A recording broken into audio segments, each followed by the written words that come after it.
Bonjour Père Daniel, Bonjour. nous sommes sur Ovajab Media, c'est une télévision internationale en ligne. Aujourd'hui avec vous, nous allons parler des Journées mondiales de la jeunesse. Vous êtes le Père curé de la cathédrale Notre-Dame de Lourdes. J'imagine que vous avez la lourde charge d'accueillir les Journées mondiales de la jeunesse qui se dérouleront le 15, 16 et 17 avril prochain. Qu'est-ce que ces journées représentent pour l'Église? Alors un petit bonjour mondial, salam alaikum, comme on dit chez nous ici.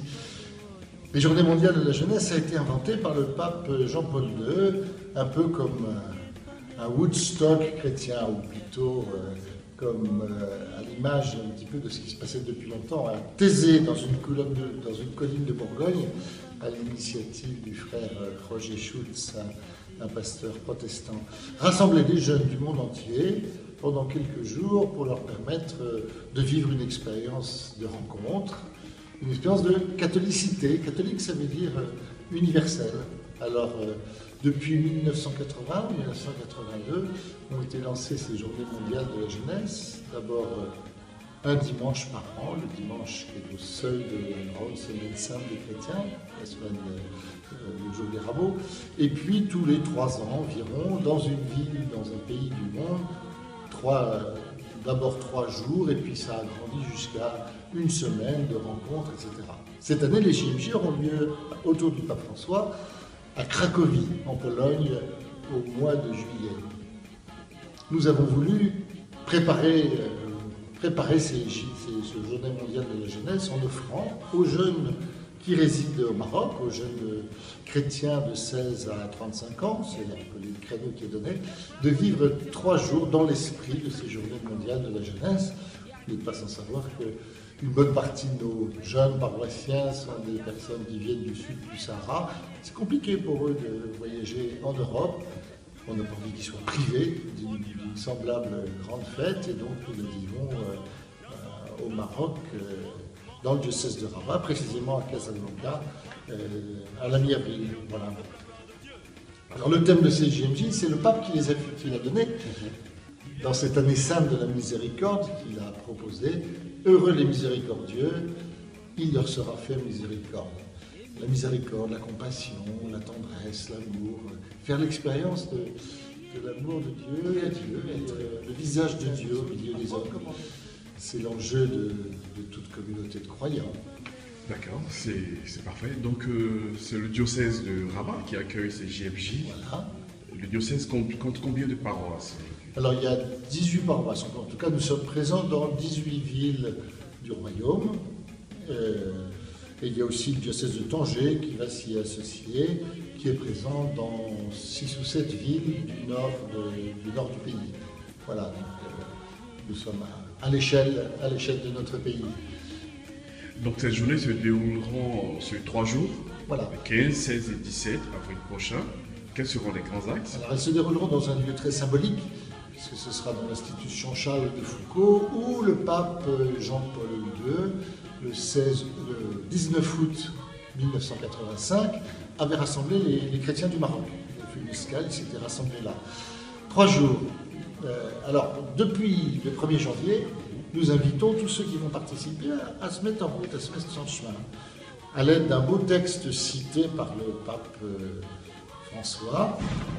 Comment, avec tes oreilles, avec tes yeux, avec ta bouche, avec tes mains, avec tes pieds, avec ton cœur, comment est-ce que tu dis la miséricorde de Dieu? Tu expérimentes la miséricorde de la part des autres, de la part de Dieu, et comment toi-même tu te mets à l'initiative de cela?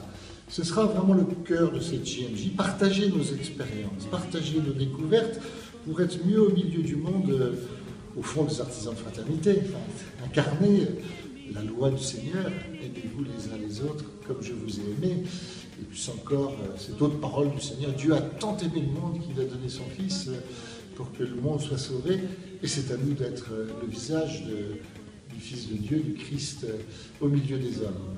Alors 3 jours pleins, on commencera le vendredi soir. Là, il y aura une grande soirée pour nous irriguer de quelqu'un qui nous marque beaucoup ici, Charles de Foucault, le bienheureux Charles de Foucault.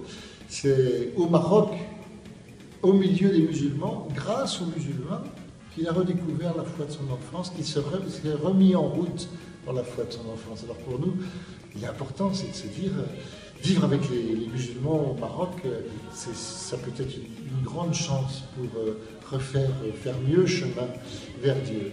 Le deuxième jour, ce sera vraiment un jour de partage, de célébration de toutes ces découvertes-là. Les jeunes seront répartis dans multiples ateliers, réaliseront des choses. Il y a eu un concours de chant, et donc il y aura une grande soirée où on délivrera des chants de partage, de découvertes, de réalisation. Les artistes auront à l'heure, etc. Et puis le dimanche, surtout une grande célébration finale, une grande messe finale. Comme on est au Maroc, il fera beau. Donc on a une grande messe en plein air avec tous ceux du diocèse de Rabat qui voudront se joindre à nous. Et vous attendez combien de jeunes à peu près? Difficile à dire, on prévoit ça pour 300 à 500 jeunes. Enfin, on est équipé pour accueillir pas loin de 500 personnes. 500 personnes, c'est important pour 3 jours ensemble, ici. Voilà, de tout pays, de toute culture. Notre église est très catholique. Hein. Il y a des personnes qui viennent de plus de la moitié des pays d'Afrique, mais aussi des gens d'Asie, des gens d'Amérique latine, des gens d'Amérique du Nord, pas mal d'Européens. On voudrait que toutes ces personnes-là se rencontrent, dialoguent et construisent la paix. C'est ça l'enjeu. Alors nous sommes à la fin de notre entretien. Quel est le message que vous pouvez lancer à l'endroit des jeunes qui effectueront le déplacement pour ces journées? Venez dialoguer, venez échanger. Venez vous enrichir de toutes vos différences pour être au milieu des hommes, de ceux qui aiment faire dialoguer les personnes de toute culture, de toute religion, de toute idée, pour qu'on apprenne à se respecter, à s'enrichir les uns des autres. Il n'y a pas trop de l'énergie de chacun et peut-être de cette génération de gens de 20 ans qui seront aux manettes dans 20 ans. Notre monde est vraiment troublé aujourd'hui. Il faut que ça change. Et comment se donner les moyens très concrets. J'aime beaucoup le message du pape François qui nous invite à ces journées mondiales de la jeunesse, parce que lui, il est toujours extrêmement concret. Venez apprendre des savoir-faire la réconciliation, des savoir-faire le dialogue, des savoir-faire la paix ensemble.